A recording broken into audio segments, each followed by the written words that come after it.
ననుచు నాల్కెతోడం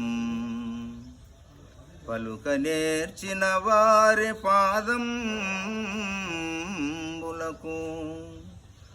ఆది నారాయణనుచు నాల్కెతోడం పలుక నేర్చిన వారి పాదంబులకు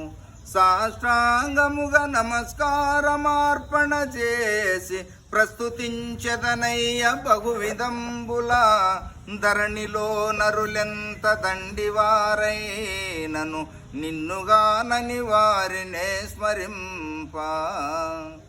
మేము శ్రేష్ఠులమని బిడుకుచుండేటి వారి చెంత చేరగబోను శేషశాయన పరమ సాత్వికులైన నీ భక్తువరుల దాసులకు దాసుడును సుమీధరణిలోన భూషణ వికాస శ్రీధర్మపుర నివాస దుష్ట సంహార నరసింహ దురిత దూరా. సనాతన ధర్మంలో పుట్టిన వాళ్ళము మనము వేదాలు, శాస్త్రాలు, పురాణాలు, ఇతిహాసాలు చదివి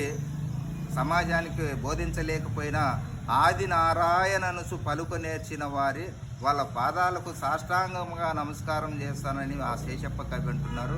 ఆది నారాయణనుసు పలుకు నేర్చిన వారి పాదములకు సాష్టాంగముగా నమస్కారం అర్పణ చేసి ప్రస్తుతించదనయ్య బహువిధముల అంటే వారి యొక్క నారాయణాన్ని పలకటం నేర్చుకున్న వాళ్ళ పేరు ప్రఖ్యాతులు ప్రపంచానికి వ్యాప్తి చేస్తానని ఈ శేషప్ప కవి భక్తుడు అంటున్నాడు. కనుక ఆది నారాయణనుసు పలుకు నేర్చిన వారి పాదములకు సాష్టాంగముగా నమస్కారం అర్పణ చేసి ప్రస్తుతించదనయ్య బహువిధముల ధరణిలో నరులెంత దండివారైన వాళ్ళు ఎంత గొప్పవారైనా కానీ ధరణిలో నరులెంత దండివారైన నిన్ను కానని వారు అంటే నీ గురించి తెలుసుకోకుండా జీవనం గడిపేటు వాళ్ళ చెంత చేరగబోను ధరణిలో నరులెంత దండివారైనను నిన్ను గానని వారిని స్మరింప